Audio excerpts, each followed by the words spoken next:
এইখন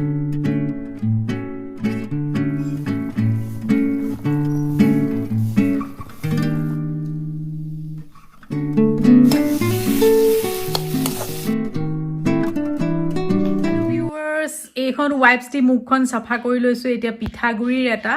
মই আপোনালোকক ফেচ পেক লগাই দেখুৱাম পিঠাগুড়ি অকল গাখীৰ দি পেলাই লগাব পাৰি এয়া মই 1 চামুচ আৰু অকণমান পিঠাগুড়ি লৈ লৈছোঁ প্ৰায় 1.5 চামুচ আপোনালোকে চাই ল'ব 1.5 চামুচ কেতিয়াবা বেছিও হ'ব পাৰে তাৰ লগত মই অকণমান গাখীৰ মিক্স কৰিছোঁ আপোনালোকে পানীও মিক্স কৰিব পাৰে আৰু এয়া অকণমান মুলেঠি পাউডাৰ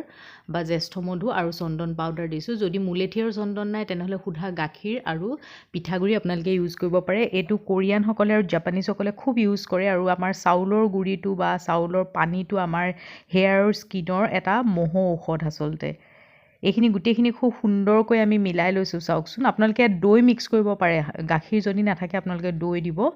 খুব ধুনীয়াকৈ এইখিনি মিক্স কৰি ল'ব আৰু এইখিনিতে মই এটা নতুন দিনলৈ সকলোকে স্বাগতম জনাইছোঁ welcome back to my channel আশা কৰোঁ ভিডিঅ'টো শেষলৈকে চাব এটা ধুনীয়া ৰেচিপিও আছে গৰম দিনত খাব পৰা আৰু শেষলৈকে চাই কেনেকুৱা লাগিলে জনাবলৈ নাপাহৰিব ভাল লাগিলে নিশ্চয় লাইক এটা কৰিব আৰু নতুনসকলে যদি আহিছে আজি প্ৰথমবাৰ ছাবস্ক্ৰাইব চেনেলটো ক্লিক কৰি থ'ব এতিয়া মই ইয়াতে মুখত লগাবলৈ আৰম্ভ কৰিছোঁ এইদৰে কাঠৰ চামুচ এখনেৰে হাত লগোৱা নাই মই খুব ধুনীয়াকৈ মুখত আপোনালোকে এইদৰে লেপি দিব তাৰপিছত অকণমান সময় ৰাখি দিব চাব যাতে খুব বহুত দেৰিও নাৰাখে কাৰণ টানি টানি ধৰিলে স্কিনটো কোচ খাব পাৰে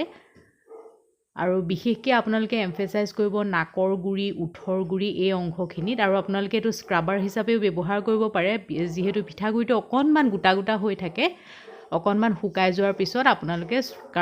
স্কিনৰ ডেড চেলবিলাক আঁতৰাবৰ কাৰণেও এইটো ব্যৱহাৰ কৰিব এতিয়া মই বেছি কথা ক'ব নোৱাৰিম 5 মিনিট ৰৈ লওঁ তাৰপিছত ধুই পেলাই আপোনালোকক দেখুৱাই আছোঁ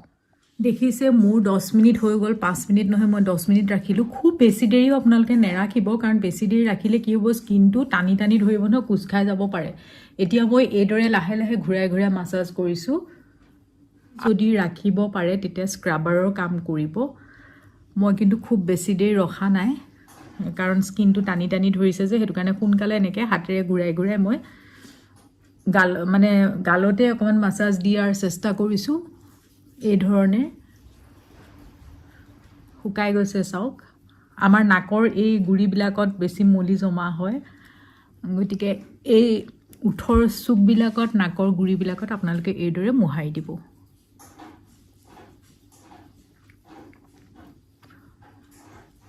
এনেদৰে অলপ মোহৰাৰ পিছতে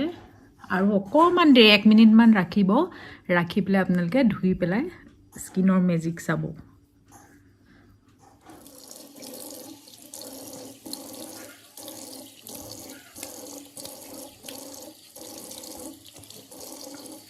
এয়া চাওক মই মুখখন ধুই দিলোঁ মোৰ পিগমেণ্টেশ্যন আছে সেইখিনিতো নাযায় কেতিয়াও বাৰু সেইখিনি মাইণ্ড নকৰিব বাকী এৰিয়াখিনি চাওক কি ধুনীয়াকৈ চফা হৈ গৈছে আপোনালোকে এবাৰ ট্ৰাই কৰি চাব পাৰিব এতিয়া মই নতুন ৰেচিপি এটা লৈ আহিছোঁ এয়া কান্দুলি মাছ মই কান্দুলি মাছ খাই ভাল পাওঁ যদিও কাঁইট ইয়াৰ সোৱাদটো বৰ সুকীয়া হয় কান্দুলি মাছ মই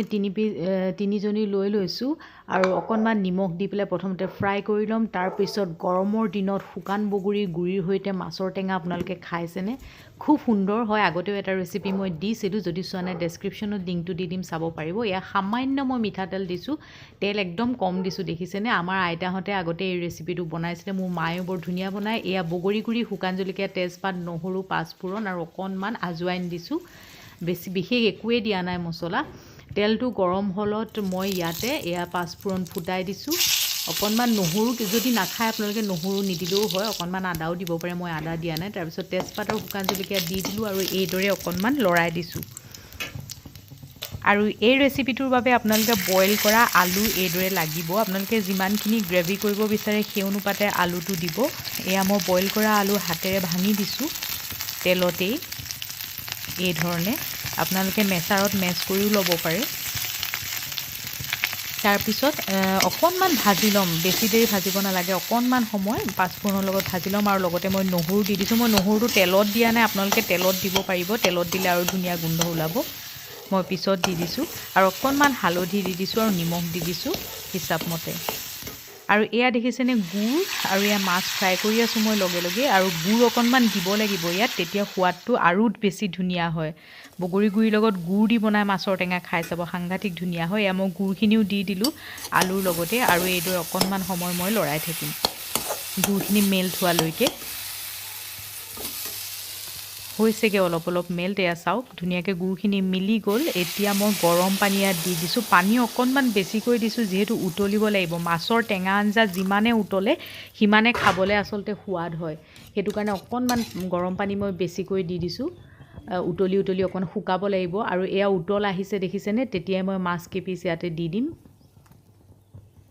আৰু দিয়াৰ পিছত লাহেকৈ ঢাকি থ'ব আপোনালোকে যিমানেই এই জোলখন উতলাব সিমানেই খাবলৈ সোৱাদ হয় ইয়াত শেষত আপোনালোকে ধনিয়াও দি দিব পাৰে আৰু এইখিনি সময়তে মই এই গুড়ি বগৰীখিনি দি দিছোঁ আপোনালোকে আন্দাজ মতে দিব এইখিনি মোৰ যোৱা বছৰে গুড়ি কৰি থোৱা ৰ'দত শুকুৱাই থৈছিলোঁ এতিয়াও বেয়া হোৱা নাই চাওক বগৰী গুড়ি দি দিয়াৰ লগে লগে অকণমান ফেনোৱা নিচিনা কৰিবই আৰু কালাৰটো চেঞ্জ হ'ব আৰু এতিয়া ঢাকি থৈ দিলোঁ তাৰপিছত মই 5 মিনিটমান উতলালোঁ তাৰপিছত এয়া উদঙাই চাইছোঁ অকণমান পানীটো শুকাইছে আৰু অলপমান শুকাব লাগিব তাৰপিছত আমাৰ মাছৰ টেঙা এয়া ৰেডি হৈ গ'ল ওপৰতে মই কেঁচা জলকীয়া কেইটামান দি দিছোঁ ফ্লেভাৰৰ কাৰণে তাৰপিছত ইয়াৰ জুতি ল'ম খুব ধুনীয়া হৈছিলে খাবলৈ আপোনালোকে গৰমৰ ছিজনত নিশ্চয় এইটো ট্ৰাই কৰি চাব আৰু কেনে পালে মোক জনাবলৈ নাপাহৰিব